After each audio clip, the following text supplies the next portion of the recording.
धाकड़ खबर, बेखौफसुमा बेबाक अंदाज।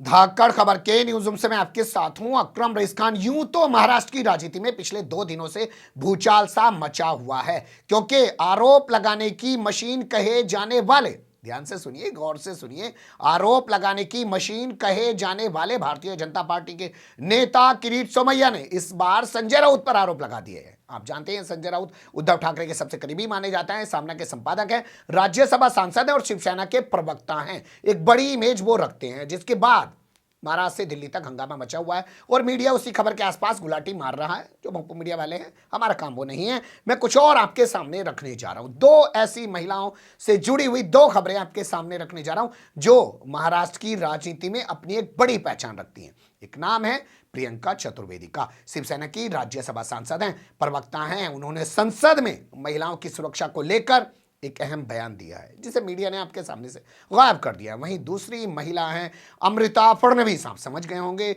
देवेंद्र फडणवीस की पत्नी, यानी कि पूर्व मुख्यमंत्री की पत्नी। और उन्होंने जो बयान दिया है, उन्होंने कहा साहब, मुंबई के अंदर जो 3% तलाक होते हैं ना, 3%, यानी कि 100 में से 3 तलाक ट्रैफिक जाम की वजह से होते हैं। ट्रैफिक जाम मुंबई में तलाक का कारण बन रहा है। इसको लेकर मुंबई की जो मेयर हैं किशोरी पेडनेकर, उन्होंने भी अपना बयान दिया है। कैसे पूरे घटनाक्रम को देखा और समझा जा सकता है, वही आपके सामने रखने जा रहा हूं। पहले बात करते हैं प्रियंका चतुर्वेदी की। जी हां, पहले बात करते हैं प्रियंका चतुर्वेदी की। प्रियंका चतुर्वेदी ने राज्यसभा में राष्ट्रपति के अभिभाषण पर अपना संबोधन देते हुए, अपना भाषण देते हुए कहा, क्या आप बात कर रहे हैं डिजिटल इंडिया की? और डिजिटल इंडिया के दौर में जब आप रात दिन चिल्ला रहे हैं, महिलाओं के साथ क्या हो रहा है? कभी सुल्ली डील ऐप बनाया जा रहा है, कभी बुल्ली बाई ऐप बनाया जा रहा है, कभी क्लब हाउस बनाया जा रहा है, महिलाओं की नीलामी की जा रही, और आप लोग इस तरफ को ध्यान नहीं दे रहे हैं। मैं बार बार कह रही हूं, ये एक बहुत बड़ा मुद्दा है और आपकी पुलिस कुछ भी नहीं कर रही है। मुंबई पुलिस ने इस पूरे मामले में कुछ करके दिखाया है, यानी कि वो चिंता जता रही हैं कि महिलाओं के खिलाफ सोशल मीडिया पर, डिजिटल इंडिया पर किस तरीके का नफरत का माहौल बन रहा है। सुन लीजिए उनकी ज़बानी। डिजिटल प्लेटफॉर्म्स की बात कर रहे हैं, डिजिटल इंडिया की बात होती है कि डिजिटल सेफ्टी, डिजिटल सिक्योरिटी की बात होती है,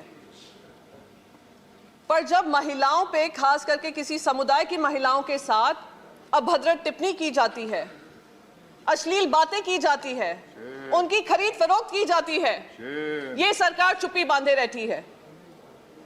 सरकार से मैं कहती रह गई, निवेदन करती रह गई कि ये मामला महिला सुरक्षा का है, पर सरकार ने किसी तरीके का काम नहीं किया। और ये आज मुंबई पुलिस है जिसने महिलाओं को सम्मान देकर वो लोग जो इस तरीके का काम कर रहे थे उनको अरेस्ट किया। ऐसे रूल्स बनने जरूरी हैं। अगर हम डिजिटल इंडिया की बात करते हैं तो digital safety of women in digital spaces होना जरूरी है, और ये केंद्र सरकार की जिम्मेदारी है। सुन लिया आपने, प्रियंका गांधी पूरे देश की महिलाओं की चिंता कर रही है, खासकर उस कम्युनिटी की महिलाओं की चिंता कर रही हैं जिस कम्युनिटी की आज कोई वक़्त नहीं रही है। नेता है तो असदुद्दीन अवैसी पे गोली चला दें, और महिलाएं हैं तो उनकी नीलामी कर दें, उनके साथ कुछ भी करने वाली बातें कर दें। जैसे आपने देखा होगा, रायपुर का एक वीडियो वायरल हो रहा है जो धर्म संसद का बताया जा रहा है, जहाँ पे एक महिला साध्वी बता रही है अपने आप को और कह रही है कि अगर मुसलमान बाज नहीं आए, हिंदुओं की लड़कियों को भगाने का काम उन्होंने नहीं छोड़ा, तो मैं हिंदू लड़कों से कहती हूं कि जाओ बगैर निकाह और बगैर फैरों के मुस्लिम लड़कियों को बच्चे पैदा कर दो, गर्भवती बना दो। ये तमाम तरीके की बातें बोल रही हैं। विस्तार से अगर आप खबर देखना चाहते हैं तो डिस्क्रिप्शन या आई बटन में उसका लिंक लगवा देता हूं। कई दिन पहले वो खबर आपके सामने रख चुका हूं। अब बात कर लेते हैं अमृता फडणवीस की। जी हां, अमृता फडणवीस की बात कर लेते हैं, जिनका दावा है कि 3% मुंबई में जो तलाक हो रहे हैं वो असल में ट्रैफिक की वजह से हो रहे हैं। लोग ट्रैफिक में फंस जाते हैं, इससे वो डिप्रेस हो जाते हैं, तनाव में आ जाते हैं, घर पे पहुंच के पत्नी को और बच्चों को टाइम नहीं दे पाते हैं, टेंशन बढ़ जाती है। और इस सब के लिए जो जिम्मेदार है वो है महाविकास आघाड़ी सरकार। आप जानते हैं महाराष्ट्र में जो सरकार चल रही है उसको महाविकास आघाड़ी सरकार कहा जाता है, जिसमें एनसीपी है, कांग्रेस है और शिवसेना शामिल हैं। उन पर इन्होंने निशाना साधा है। इन्हीं की जबानी सुन लीजिए, बोल तो वो मराठी में रही हैं लेकिन हाव भाव से आप सब कुछ समझ जाएंगे। मी बाहेर निघते, मला दिसतं की किती इथे ट्रॅफिक जॅम होतो, मला दिसतं की खड्ड्यांनी आम्हाला किती त्रास होतो, कारण मी रोज सामान्य स्त्री सारखी बाहेर निघते। तर कोणत्याही स्त्रीने असा विचार नको करायला की जसे लोक बोलतात, या स्त्रिया बोलतात की मानसिक संतुलन गेलंय, नाही असं काही नाही आहे। आज तुम्हाला माहित आहे मुंबई ट्रॅफिक जॅममुळे किती पर्सेंट डिवोर्स होतात? 3% डिवोर्स. कारण आपण आपल्या फॅमिलीला वेळ नाही देऊ शकत. तर तुम्ही हे सगळं बंद करायला बोलणार नाही तर काय कराल?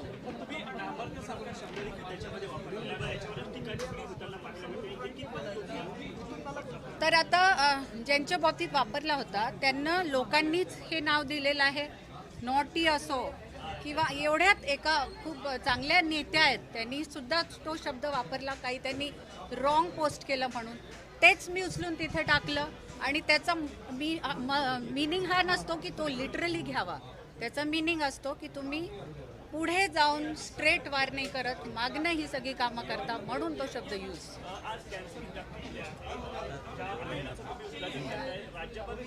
सुन लिया आपने, इन्होंने जो कमाल का तर्क दिया है वो हमने भी कहीं नहीं देखा है। ग्राउंड जीरो के पत्रकार रहे हैं, 3 अखबारों में काम किया, न थाने में, न चौकी में, न महिला थाने में, ना कोर्ट कचहरी में ऐसा कहीं भी तर्क नहीं देखा है कि जाम में फंस गए और 3% तलाक हो गए। लेकिन इन्होंने सड़कों की हालत पर महाविकास अघाड़ी सरकार को जिम्मेदार ठहराने के लिए तलाक का सहारा लिया।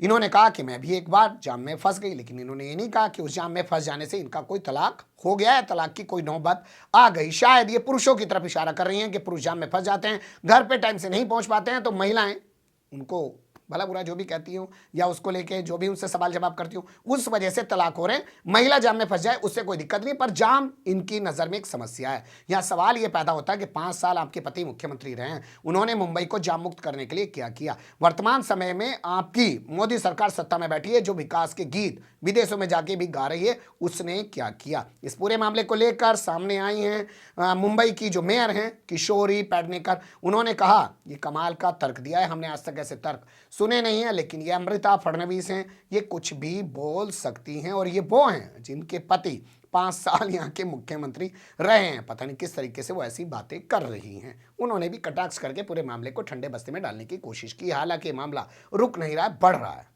मुझे लगा 2 महिलाएं हैं, 2 बयान हैं, 2 चीज़ें हैं। आप लोग खुद सोचिएगा किसको कितनी बड़ी फिक्र है और कौन कितनी छोटी बात कर रहा है।